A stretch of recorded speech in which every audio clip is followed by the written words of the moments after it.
Notre soleil va mourir. Il est en train de s'éteindre, bah oui. Oui, factuellement, c'est le cas. Mais donc, nous, on se passe dans un futur où bah, ça arrive beaucoup plus tôt que prévu.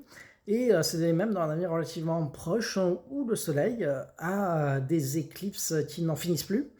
Et qui dit éclipse du soleil, dit photosynthèse réduite, dit culture en berne, et etc. etc. Et bah, c'est un problème vraiment colossal. Et une mission est envoyée pour un peu balancer des ogives dans le soleil, pour un peu le réveiller. En mode oh, oh, oh, père, là, c'est beaucoup trop tôt pour t'endormir.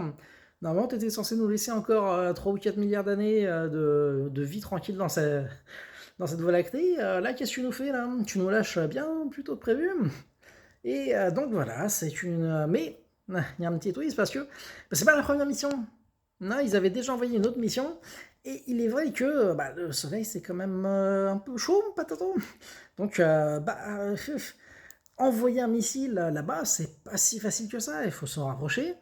Et le problème, c'est que c'est un astre tellement volumineux que peut-être que la bombe, elle explose à plusieurs centaines de millions de kilomètres avant.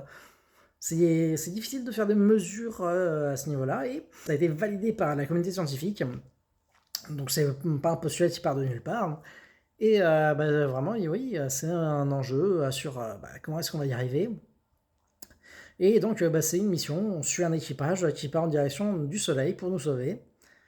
Et, et entre voilà, folie, mystère sur la première expédition, c'est un film vraiment d'ambiance, avec une ambiance très pesante, angoissante, presque horrifique même, voire carrément. Et c'est un film qui vraiment me happe, parce que j'adore déjà l'exploration spatiale. Ce côté vraiment vaisseau, presque vaisseau de dernière chance. Donc c'est marrant qu'un peu, ça, on y revient. Et voilà, c'est un film donc, avec Cillian Murphy, bah, comme c'était 28 jours plus tard, autre film de Danny Boyle.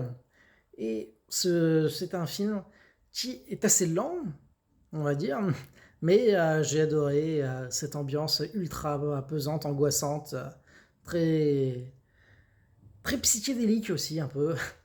C'est pas un film pour tous, je dirais loin, loin s'en faut, mais tentez la chance.